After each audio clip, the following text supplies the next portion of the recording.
Hi, this is Roger, thanks for dropping by. Sunday chat today. I think I say this every week. It's going to be quite short. And are they short? Of course not. I might actually mean it this time. Who knows? Main reason is our garden party yesterday, which was, in my opinion, a great success. Probably one of the better ones I've ever been to. We all take our own food. Now I got some food in that was sort of like pre-packed from the supermarket, which was delivered on Friday, so it was fresh, kept in the fridge overnight, but it was the sort of things I don't eat, and it hasn't agreed with me, and I got a bit of an upset tum today. It's complaining. Yeah, I mean it wasn't anything untoward. It was basically a pasta in a sort of pesto type sauce with chunks of tuna and some sweet corn. So, you know, that was the main meal. There was quite a lot of it, I must admit.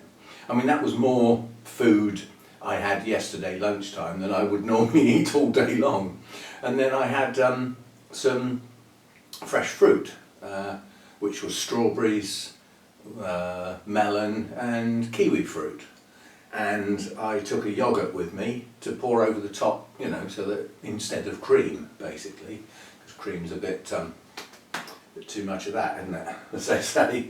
Anyway, something didn't agree with me. The only things I had to drink, I had a couple of coffees, normal black coffee like I'd have here, so, but something didn't agree with me anyway.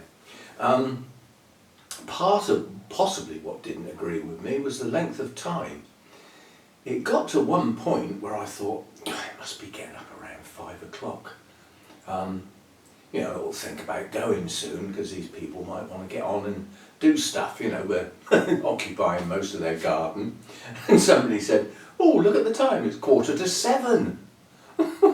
Been there since before 12. Anyway, that really emphasised the fact that it was enjoyment, you know, otherwise people would have left. So, you know, yeah, it was good. I've had a look around Alan's greenhouses and I've filmed. It wasn't a huge amount in bloom, but nonetheless you get to look at, you know, a very packed greenhouse full of plants. Not a lot of room for anything else apart from, there's not even a lot of room for people, quite honestly, it's so full. But anyway, I'll post that in the week sometime. I won't do it today. So it'll be a very short video with some music, that's all, and there's a look round part of the garden before I went in the greenhouse, so there's that to come. What else? Yeah, very enjoyable day basically, thoroughly enjoyed it. We had some rain, some sunshine, some cloudy periods and some very gusty wind at times. Alan had set up a huge gazebo with all sort of seating round and tables, so everybody could get under cover, just about. And part way through the day some more people arrived, a little bit late, but he got another awning out sort of thing to get some more cover. So yeah, we could shelter from the rain, or we could stand out in the sunshine, or shelter from the sunshine if you didn't want to be in the sun. So yeah, it was very well organised. Everybody had a seat. As I said, you could help yourself to teas and coffees and cold drinks, sort of fruit juice and things like that. And everybody took their own food. So, but there was homemade cake, and I had a courgette and something or other cake with some sort of icing on the top, like a, you know, sponge mini cake type thing with some icing on. That was very nice. And then I had a slice of Helen's wonderful lemon cake, which I think was the strongest tasting lemon cake I've ever had in my life, and as a consequence was absolutely brilliant. Because normally you get a lemon cake and you sort of have a bite and you sort of think, is there any lemon in it? You sure you put some in? I don't know. But yeah, and it was so moist, it was almost like a pudding. I enjoyed that. But very, again, so we only had one slice. Just a little slice. Anyway, so that was that. I got home here at gone 8 o'clock, so obviously wasn't going to eat anything at that time of night. I sat down and watched the on one of the channels was the concert for George, when George Harrison died. Not long after, an awful lot of musicians gathered together and did a huge concert, I presume for one of his charities or something like that. So I watched some of that, just to have a sit down and a rest sort of thing and wind down, and then had a relatively early night. Yeah, so a good day had by all. I got this funeral this week, which is a bit of a nuisance. The theory is I'm going to get Hannah on Wednesday late afternoon, so come back here and eat, so that we don't have to rush the next day.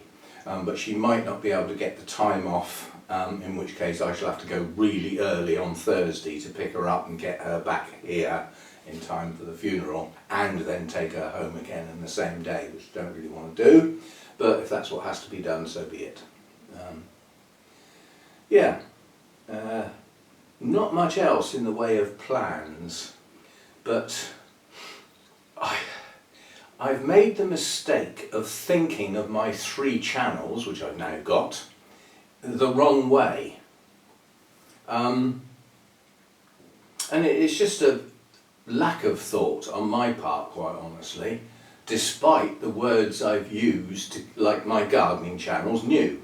I think we're going into the 2nd week of it, so it's shiny new. I mean, we're over 300 subscribers. That's absolutely brilliant. Most of those subscribers will have come from here, from the Orchid channel, and this is the point I'm getting at. And basically there are some new ones over there that haven't come from here. Yeah, so the watch hours are the thing that's going to take the time, and that's really what it came down to. One comment just triggered these thoughts. When I got the bonsai channel going, I asked people if they wouldn't mind going across and subscribing, and lots of people did and said, you know, they're quite happy to support the 2nd channel. And now I've done the same with the 3rd channel, and it suddenly dawned on me that many of my viewers, my original viewers, are possibly watching all 3 channels. Now, with the bonsai channel, that's not a big deal, because I don't post on there very often because there isn't that much to film. I haven't got hundreds of trees, you know, so that's okay. So you've got your orchid channels and then possibly a bonsai one to watch now and again if you're watching both channels. Now, the gardening channel's a different thing altogether, because I've got a shed load of videos to load up onto that channel that have already been filmed. They're on the Orchid channel, and I'm sort of sticking a little bit of software film around them, and then loading them up onto the new gardening channel. Now, I do an orchid video most days, sometimes more than one if they're short ones.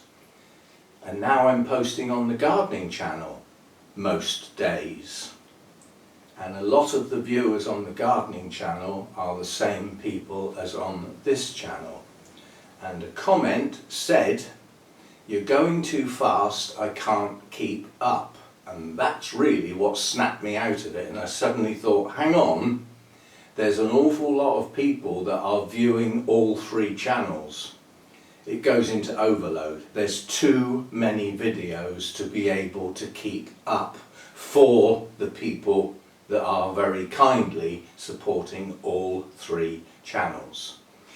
This one stays as it is, not messing with the Orchid channel. I don't want the other 2 interfering with this. The work that it takes to load those gardening videos on Roger's New Garden channel is effortless. It really is. Not much more than download the video, drag it into the startup, you know, and it's not much more than saving that and loading it onto YouTube. It's effortless.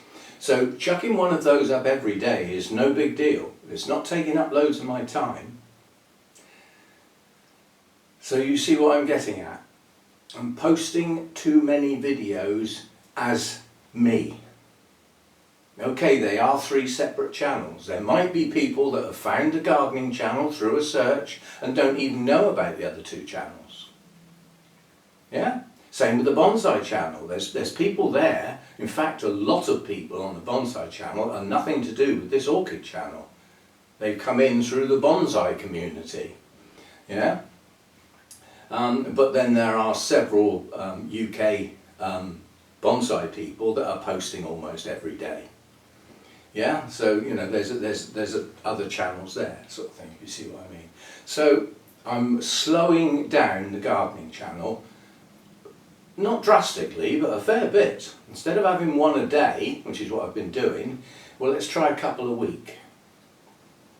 Now, the thing is with the ones I'm loading on together, the latest two were quite long. Most of the gardening videos are quite short.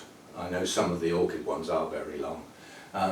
But, as I said, for the individuals that are supporting and trying to watch the videos on all three channels, there's too much going on. There's too much to follow. So we'll cut down the gardening one. That way, as it's telling a story, it'll just take longer to tell. Well, it's not going to be any different. It'll just take longer to get up to date. So that's the plan for that. And again, for all those who have gone over and subscribed to that channel, thanks a bunch. It's really is appreciated. As I said, we're up to just over 300 subscribers now, which is brilliant. The magic number for the subscribers is 500. That will happen relatively easily and relatively quickly, I suspect. The difficult bit is the watch hours, and we're currently up to about 160 out of 3,000, so just 2,830 to go. Now that could be 6 months. I don't know. It depends on the rate that new people come into that channel and find it through the searches and things. We shall see. Anyway, so that's the three channels. The plan is to continue the three channels, but the bonsai one stays as it is because I don't post very often, and some of those are quite short as well. The gardening one gets slowed right down, so the number of videos getting posted gets reduced dramatically, and this one stays as it is. Yeah, I've always said that, you know, people warned me. They said, oh, if you get another channel, you'll be off over there all the time and the orchid channel will get forgotten and neglected. Well, no, that's not going to happen. This one stays as it is. New ideas welcome, don't get me wrong. When I say stays as it is, I'm open to ideas and changes, but it is still the orchid channel. It's still based on this collection. The only thing I was going to add into the gardening channel of interest is to go out and visit gardens open to the public and film those. That would be of interest on a gardening channel for people that don't even know about my other two channels. Yeah? So visit some, I'm not travelling hundreds of miles to do it, so local stuff, and we'll see how that goes.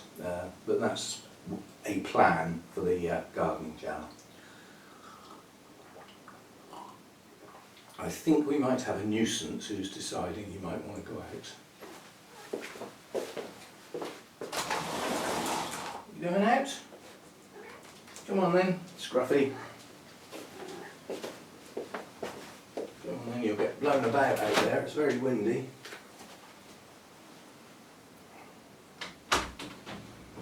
It's funny how little things get to you. I was watching some of the gardening videos, you know, I just watch them through. Make sure they're in sequence, that sort of thing. And in one of the videos, Elvis walked up to the door. And it upset me. Even 5 months later, it still upset me. And that surprised me as well. But, you know, I hadn't thought about that for a while. So, right. Thank yous. Half done already, but thanks to everybody who follows the channels, especially those that are following this one. This is the original. And thanks to those that are on the patron site, the Patreon site, the patrons. I've had a couple of new ones, but then I've had a couple drop out. This is to be expected. It is a financial support the channel sort of thing. So, you know, there are patrons in there that joined when I first announced that I was going to do it that are still there. That is greatly appreciated. There are some that have come and some that have gone. So that's ticking over, shall we say. The membership of the channel is static. There haven't been any new members on the channel for quite some time now, but then nobody's left. So that, again, that's just static. Those that have joined have stayed. Two people have rejoined. Now, I don't know what happened there. I don't know whether YouTube whacked them or made a mistake and clicked the wrong button or something or other. But to rejoin, obviously it meant you were there once and left and came back again. But yeah, it's the overall number that's nice to have anyway. So that's the sort of financial support, which is appreciated. Very grateful for that. And the other support is, watching the videos, making sure you're subscribed. That all helps the channels. Get the subscription in. You don't have to have the notifications on. You don't have to get pestered with the emails. Yeah, just the subscription just bumps the numbers up. Obviously, hit the like button when you watch one of the videos, unless you really don't like it, and watch the videos. That's all I can ask. And the minimum support that you can do that costs nothing apart from some time is to watch some videos and do the old thumbs up. And remember to subscribe if you're not. It's very, I know some channels that harp on about this all the time in every video with big banners coming up and flashy things and all that. I'm quite happy to do a reminder on the Sunday, leave it for the rest of the time. So that's the thank yous, and I know it might seem a bit pedantic to do it on the Sunday video each time, but I still think it needs to be done. It is appreciated. Without you good people, there is no channel. There would be no point. I'd be talking to myself for a start. I mean, I do that anyway, but off camera as well as on camera. You tend to forget when you're talking to a camera. I always feel as though I'm talking to like a huge crowd of people that I can't see, like they're behind a screen or something. I don't think of myself as talking to the camera. I'd probably go do lally. The neighbours think I am anyway, so But yeah, I don't think of it as talking to a unit. I think of talking to people. You're all there. You might not be watching it like they're in there and then. And I did apologise earlier, but some people wouldn't have seen that because they wouldn't have watched the video. There was an original plan to do a questions and answers this week and do the answers live as the Sunday chat. Other things took over during the week. That didn't get done. It might get done this week, but I'm not saying definitely, because the day that I would normally put the questions video up would be Thursday, ready for Sunday. Thursday I'm going to a funeral. I will see how the week pans out. I'll see how it goes. I might attempt to do it for this weekend. So that will be that. There's no other trips planned or everything. There was nearly a trip. The orchid nursery called Elite Orchids, Mark Turner, has an open day coming up, and I thought about perhaps Lynn would want to go. We could make a day out of it, and then I thought it doesn't really sell much that I want, and he also has pretty inflated prices as well, and it's quite a long way to go, and I thought, no, I don't really want to go. I mentioned it to Lynn yesterday and she said, no, I don't want to go. So that knocked it on the head anyway then. So that's a trip that was going to be that isn't now. I think the Bournemouth show is at the end of September. That is the next orchid event. So I think sometime between now and then, which is whatever that is, 6 weeks odd, I think I'll do a trip to Burnham, somewhere in the middle there. So we will have a nursery visit, and obviously there'll be some new plants and stuff like that. I'm not going to say when, because I'll have a chat with Lynn to see if she wants to come, and we'll see how we go. There's somebody else I think might want to come along as well, so there might be 3 of us. Chatting to John yesterday, he showed great interest because he's been put forward by Wessex. We're supporting him in training to become a judge, yeah? So we will have another judge as a member of the Orchid Society. It's always handy, you know, for our shows and things like that. So he showed great interest in going round the back part of the nursery at Burnham's that he didn't really know existed, where all the good stuff is. How do you get in there then? I said, well, it's who you know, not what you know. And he showed greatest interest in that on the grounds that if he came along, did I think that I'd be able to get him in to have a look round? And without turning up out of the blue and asking, I would ask in advance, because it is pretty special to be allowed in that area. And film as I do. So we'll see about that. We'll see. He lives in a place where he could get picked up by Lynn on her way to where I pick her up. So it could be done. Remains to be seen. I don't think there's anything else coming up. I'll have to check, because Devon Orchid Society, they might actually have a show coming up at Burnham's. I'll have to check. Obviously, if that's on, then I will do that. But that still doesn't mean the same people don't come along. So that's that. Nothing much else going on in the orchid world. I thought about starting a little, you know, like the tag videos that went around, you know, where, you know, you answer a set of questions and then you tag somebody else and they do a video answering the same questions, or that sort of thing. Along those lines, but the video wouldn't have to involve anybody else. It would be just to be something that you do that could be of interest other than the videos you normally make. And it's just a video that you'd have to put together. It means you'd have to go out and just called Where I Live. And just take some clips of some of the interesting places around your neighbourhood where you live. I mean, you know, Christchurch, the town that I come from, its old name is Twynham, which means town on two rivers. There are two major rivers that come together in Christchurch Harbour, and the town sits between them. There's lots of interesting things around the town. There's the old priory and all the gardens that go with the priory.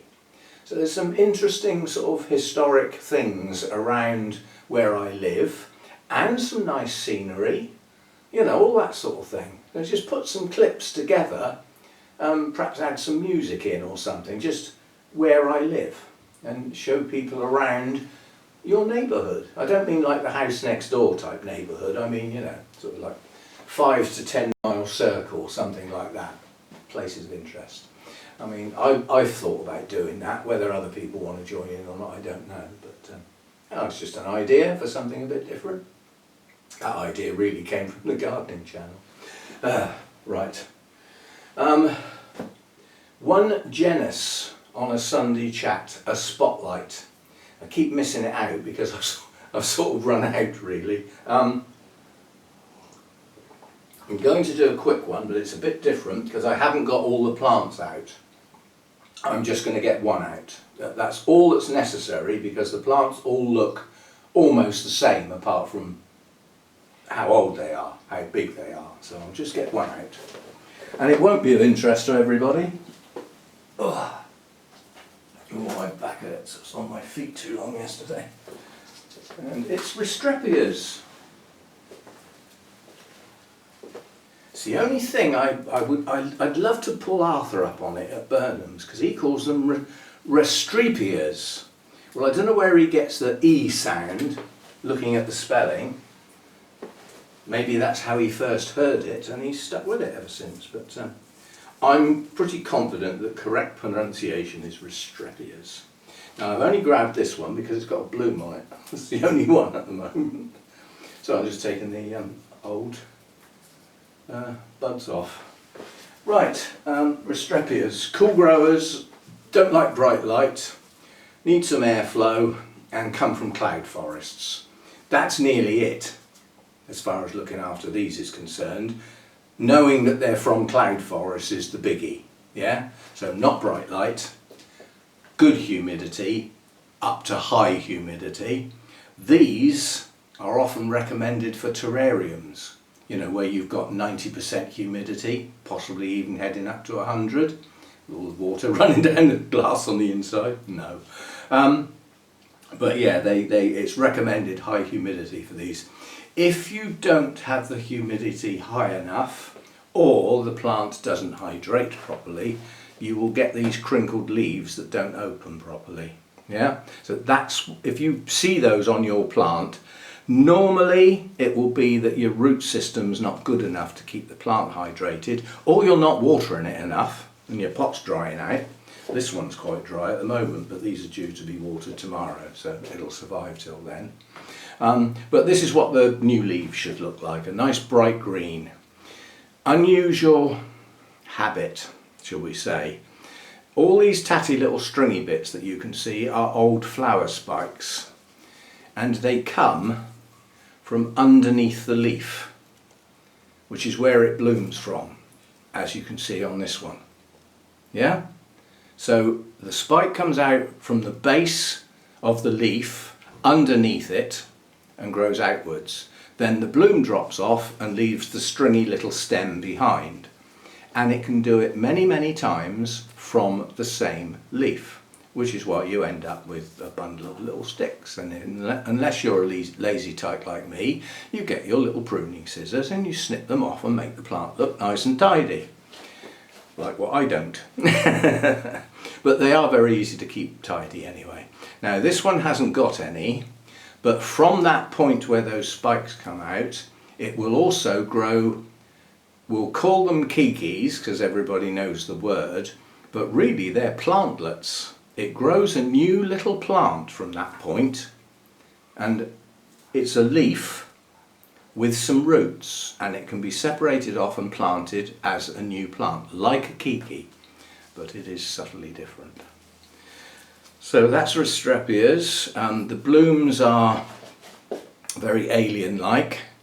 I don't know whether that's in focus, but hopefully I'll try and get it in a bit closer.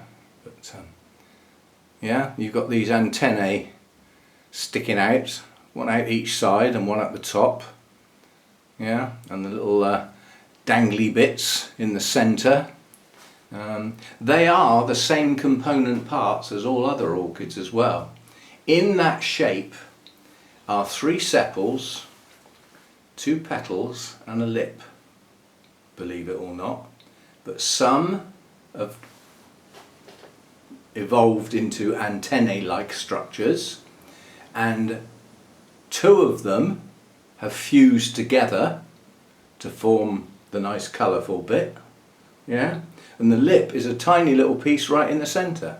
So the structure is still there, it's just, you know, gone its own way, basically. Somebody said it's evolved into a really unusual shape. And I looked up, I said to the speaker afterwards, I said, yeah, perhaps it isn't finished yet. You know, people often think of an evolutionary process as being finished. What you're looking at now is the finished object. Well, it might not be. There might be more to do. Come back in another 2 million years or something and see what they look like. We've still got a planet by then, which I doubt very much. But anyway, Restrepias. Cool growers, don't like heat. If you can't get rid of heat, then keep the humidity as high as you can, and that will combat the heat and stop them shriveling up and desiccating badly. Roots should stay moist at all times. They are continuous growers, there's no rest or anything like that. They will grow throughout the year given the right conditions. In the very, very right conditions, they can be quite vigorous and put new growths up quite frequently and turn into quite a large plant. Anyway, so they are often recommended along with miniature ferns and a few other things in terrariums because they don't get very big. Yes, they do. It might take a little while, but you put one of these in a terrarium where the conditions are virtually perfect and watch it grow. Yeah. But there are smaller ones and larger ones, but they don't vary a huge amount. The leaf size isn't that different between the different species and hybrids. But when you buy one, you're often buying a plant more like that size, or even smaller. Burnhams sell 5 or 6 leaved divisions, just a little portion to grow on. But if you look on here, you know, if you look at the size of that new leaf there, and then look at the size of that mature leaf, that leaf is as big as the leaves on that much larger plant. Leaf size doesn't change because of the size of the plant. But anyway, very, very fine root systems, therefore need a fine mix.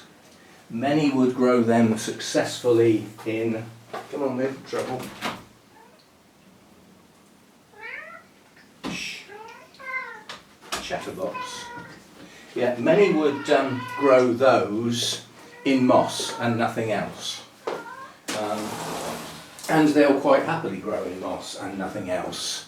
But don't let it go stale, and don't let it compact badly, shut the air out. Although it's a fine root system, like all orchids, they still like some air around the roots. So I think they can be quite rewarding. If you see a decent plant that's doing a mass blooming and perhaps got a couple of dozen of those gorgeous weird shaped blooms, and they warrant close inspection, those blooms.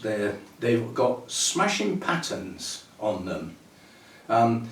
Normally stripes, but sometimes the stripes are made up of many, many, many little tiny dots. So from a distance it looks like a stripe, and as you get closer it breaks up into rows of dots. But I find them interesting. I mean, I haven't got many. I've got 1, 2, 3, 4, 5, 6. So not a huge number. A couple of big ones that I've had a long time, and a couple of medium ones that we've just had a look at, and then 2 of the smaller ones which were Hannah's once. So they're down here for me to look after now. So Restrepias. If you grow Masdevallias and or Draculas okay, then you'll grow Restrepias okay. Keep them all together, they all need the same sort of conditions. Although I would say Masdevallias probably need more light than Restrepias to bloom well anyway. I mean, they're always classed as shady plants in all the books and the ancient scrolls and the runes, cast in stone and all that sort of stuff.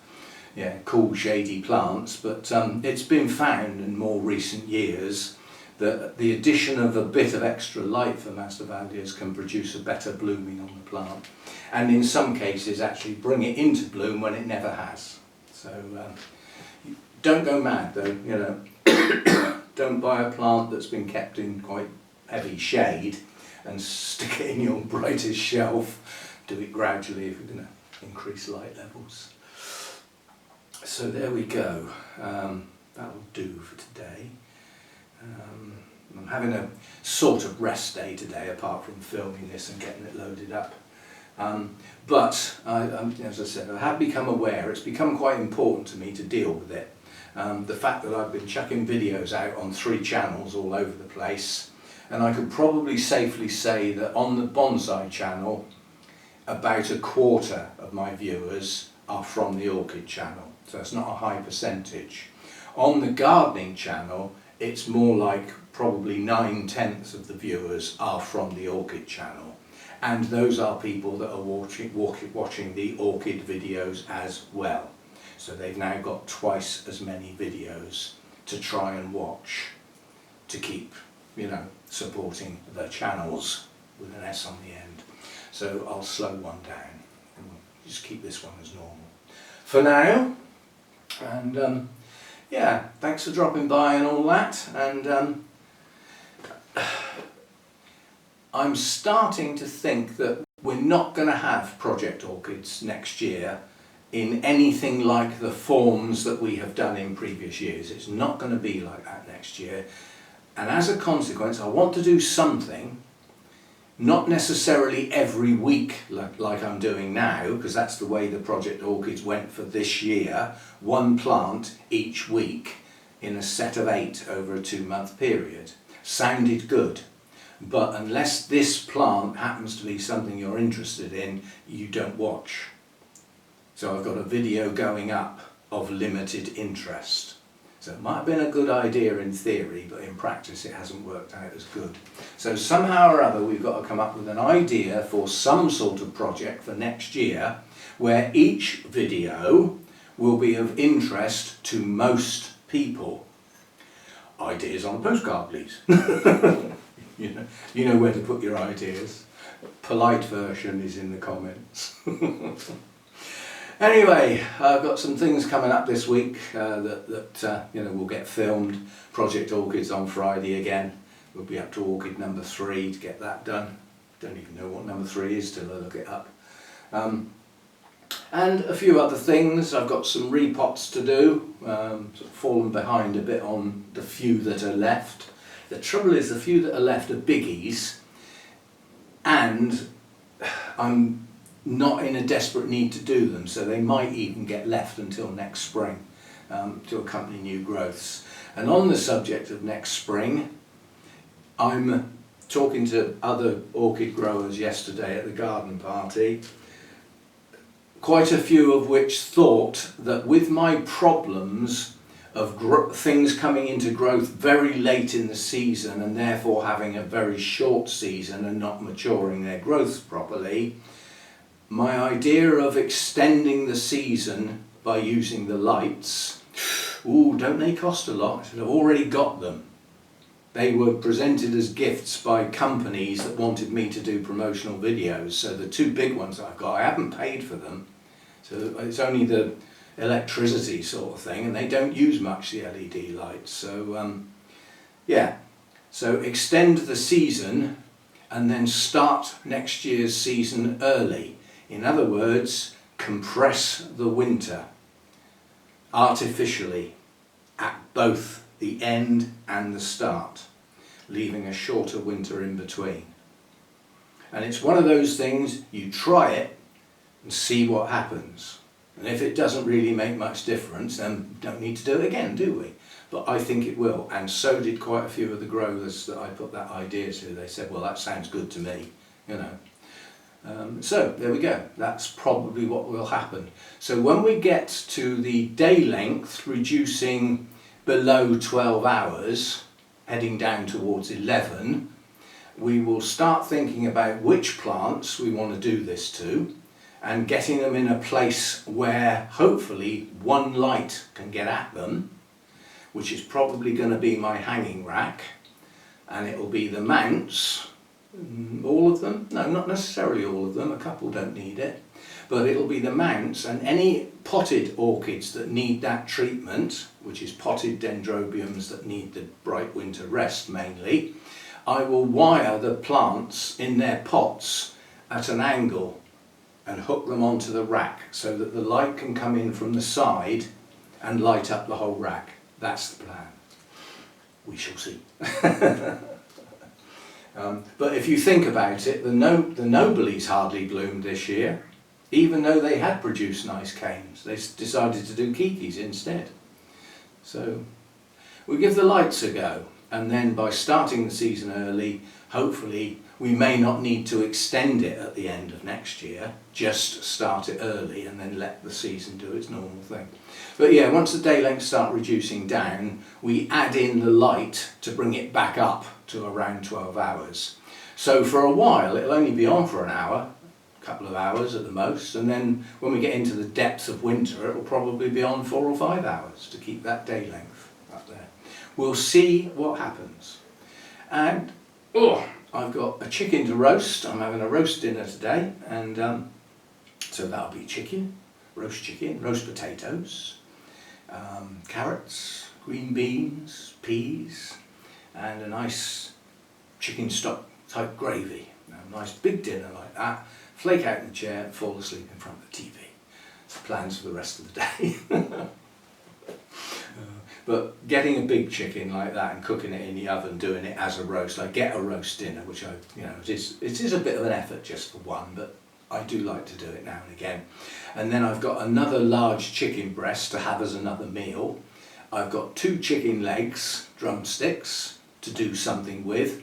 And then all the bits and pieces that I pick off the chicken will go into a curry. And we'll get 2 or 3 portions of curry out of it as well. So I get quite a lot out of that one thing. I have to justify the cost of cooking it with flipping electricity, because the oven has to be on a couple of hours. So. Anyway, and that will of course go with some nice wine. I didn't have any wine yesterday. Doesn't happen often, and we won't be making a habit of it. See you next time. Thanks for dropping by.